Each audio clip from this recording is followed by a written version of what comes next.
Recently मैंने एक patient operate की है हम्म जो लोकल हिप करवा चुकी थी, हम्म ठीक है। 5 साल बाद लोकल हिप खराब हो गई, इस दौरान हड्डी भी खराब हो गई। तो बस जब हम रिवीजन के लिए उसको करने के लिए गए, हमारे लिए तो जो प्रॉब्लम थी, लेकिन उस पेशेंट के लिए उसने कितना सफर कितना किया। टॉर्चर था, वही बात तो है ना ये कि चीज है ये कि वो ऑर्थोपेडिक में जो शॉर्ट कमिंग देखने की बजाय, या इवन किसी भी सर्जरी में मैं कहता हूं कि शॉर्ट कमिंग्स देखने की बजाय आपको आउटकम क्वालिटी पे क्वालिटी पे नजर देखना रखनी चाहिए। जरूरी है।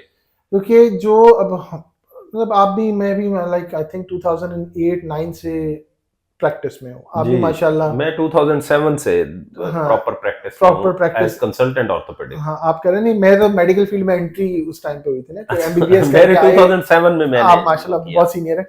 तो 2008 में मैं फर्स्ट टाइम हॉस्पिटल्स और फिर ये सारी चीज़ें देखना, कितने प्राइवेट हॉस्पिटल्स देखे, कितने गवर्नमेंट हॉस्पिटल्स देखे, बहुत सारी चीज़ें देखी। उसमें मेन बात यही आ जाती है, मेन इंपॉर्टेंट बात यही है कि जब आप एक क्वालिटी सर्विस डिलीवर करते हैं जिसमें पेशेंट को लॉन्ग टर्म फायदा होना है, जिसमें इन्फेक्शन रेट्स कम से कम होने हैं, जिसके अंदर जो आपने इम्प्लांट्स यूज़ किए हैं, जो भी जिस आप जनरल सर्जरी में मैश यूज़ किया करते थे, अभी जो है वैस्कुलर सर्जरी में हम लोग ग्राफ्ट्स यूज़ करते हैं, जितनी उनकी क्वालिटी बेहतर से बेहतर होगी, eight the end of the उसकी डे लॉन्जेविटी उतनी ज्यादा। लॉन्जिविटी उतनी ज़्यादा होगी, पेशेंट को उतना ही ज़्यादा बेनिफिट है। बेशक बेशक उस ऐसा ही टाइम है। पर तो लगता है कि यार कॉस्ट बहुत ज़्यादा है, बट द थिंग इज कि अगर आपका पेशेंट सर्जरी के वेरी नेक्स्ट डे या सेकेंड डे विद इन बिल्कुल ऐसे ही है। उठ के बैठा हुआ है, आपका पेशेंट है वो, अब जो है, अब आप बेहतर बता सकते हैं कि आइडियल टाइम कितना है वेट बेयरिंग के लिए, और वो वेट बेयरिंग कर रहा है फॉरन नहीं, ऑपरेशन नी के। रिप्लेसमेंट में, हिप रिप्लेसमेंट में नेक्स्ट मॉर्निंग उसको वॉक अब करवाते हैं। एग्जैक्टली वो वेट बेयरिंग कर रहा है, वो वॉक कर रहा है, वो सब कुछ कर रहा है। बिल्कुल तो this is because of the quality of everything. बिल्कुल ये ऐसे ही नहीं है। है कि जी और वो बस इंटरनेशनल स्टैंडर्ड्स की चीजें हैं, इंटरनेशनल स्टैंडर्ड्स की चीज है। ऐसे ही फर्क तो है। उसमें आपको लॉन्ग टर्म जो है वो तो सस्ता मिल ये रहा सारा मेरा जो जो हमारी मेरे ख्याल है डिस्कशन का जो कहीं कहीं से कहीं फोकस था ना, वो कहीं हम अगर तो इसको सम अप करें तो यही इसमें आता है कि जो क्वालिटी केयर है that matters at the end of the day.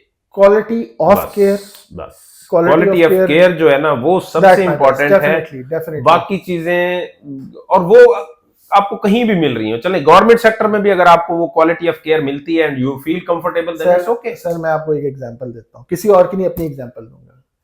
मेरा गॉल ब्लैडर का इशू था, सही। मेरा गॉल ब्लैडर का इशू था, और मैंने खुद एक गवर्नमेंट हॉस्पिटल से ही सर्जरी करवाई। दे आर गिविंग एक्सेप्शनल तो सर्विसेज। वही कह रहा हूं, हमारा इस सारी डिस्कशन का फोकस ये नहीं है, सेल्फ सेंटर्ड नहीं है, ये मेरा जनरलाइज्ड हमारी एक डिस्कशन थी कि आपको क्वालिटी ऑफ केयर कहीं पे भी अवेलेबल होती है, you must go for that. अब वहां पे भी जब मैं लेकिन कम से कम इस चीज को अंडरस्टैंड जरूर करें कि क्वालिटी ऑफ केयर से क्या मुराद है। जो कि हमने 4-5 बातें बताई हैं कि आपका ऑपरेशन थिएटर बहुत अच्छा है, आप इक्विपमेंट बहुत अच्छा इस्तेमाल कर रहे हैं, सर्जन ट्रेंड वो कर रहा है, ऑपरेट कर रहा है, और जो चीज इस्तेमाल हो रही है वो इंटरनेशनल स्टैंडर्ड। बिल्कुल बिल्कुल बस ये 4-5 चीजें हैं जहां पे आपको लगता है कि ये श्योर हो सकती हैं, you must go for that.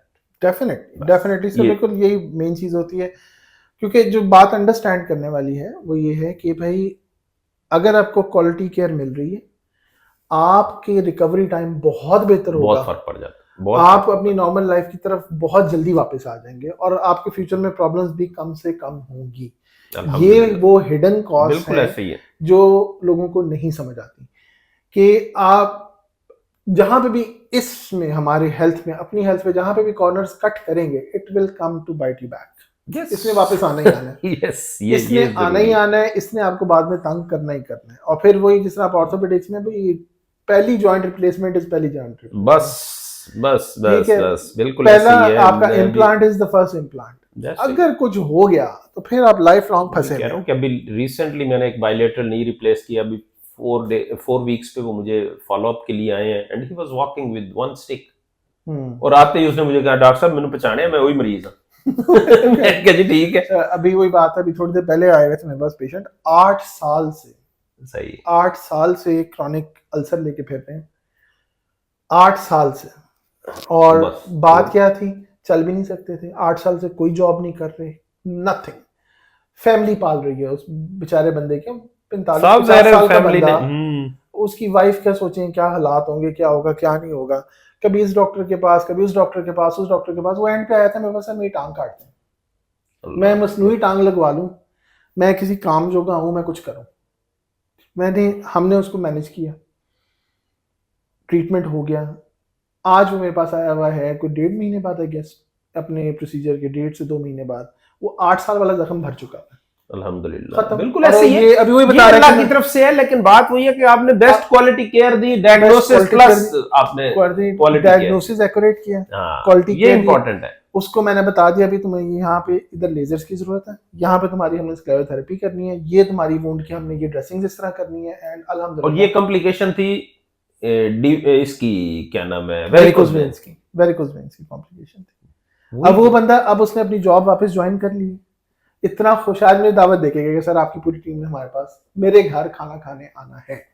बस वो वही बात है ना, ये चीजें ऐसी हैं कि ये जो क्वालिटी केयर है वो that can change the life of a family, not of a person, exactly. अब वो देखो नॉट ऑफ ए पर्सन। अब वो भाई भी उसके साथ आए हुए थे, भाई भाभी, वो बड़े खुश के जी, शुक्र अल्हम्दुलिल्लाह। ये हमारी पूरी, वो अपने काम पे, वो उनकी डिपेंडेंसी से निकला है, वो उनके एक उसके उसमें से निकला है, उसमें पूरी फैमिली के लिए एक टॉर्चर। बिल्कुल है। तो ये कोई एक एग्जांपल नहीं है, ढेर लगा। नहीं, वही कह रहा हूँ, ये बड़ा एक कॉमन वो है। तो वो फोकस एट द एंड वही उसी बात पे ही रहता है कि quality is the best, right person for the right job in the right environment. Yes, that is. अब वो क्यों ख्वार हो रहा था? क्योंकि वैस्कुलर सर्जन कोई नहीं मिला उसे। बेसिक पहली दफा मिला कोई भी, मैं नहीं, कोई भी वैस्कुलर सर्जन हो तो वो ऐसे ही डील करता। तो पहले वैस्कुलर सर्जन मिला पहली दफा, हमने उसका कोई क्वालिटी पे कॉम्प्रोमाइज नहीं किया, टाइमली उसको हम फॉलो करते रहे, वो भी टाइमली अपना इलाज करवाता रहा, जैसे भी करवाता रहा, अल्हम्दुलिल्लाह ठीक हो गया। चल, अल्लाह ताला उसको भी सेहत दे। चले, बहरहाल हमारा एट द एंड ये जो डिस्कशन जहां से शुरू हुई थी और कहीं पे खत्म हो रही है, खैर है, कोई बात। चले, इंशाल्लाह फिर नेक्स्ट किसी सेशन में हम दोबारा इकट्ठे होंगे। जरूर दोबारा किसी और चीज पे बात करेंगे इंशाल्लाह फिर किसी और। एक और हमारा जो बड़ा वो होता है ट्रॉमा, एक बहुत बड़ा वो है trauma, vascular plus orthopaedic, fractures with vascular injury, इस पे डेफिनेट बात होनी चाहिए कि ये निगलेक्टेड सब्जेक्ट है और अभी तक लोगों में, इवन हमारे जो ट्रेन्ड पर्सनल्स हैं उनमें भी ये अवेयरनेस प्रॉपर नहीं है कि ये टीम एफर्ट होती है, ये इंडिविजुअल का काम नहीं होता। इस पे हम नेक्स्ट डिस्कशन जरूर। Okay sir, thank you so much. Thank you very much. Allah Hafiz.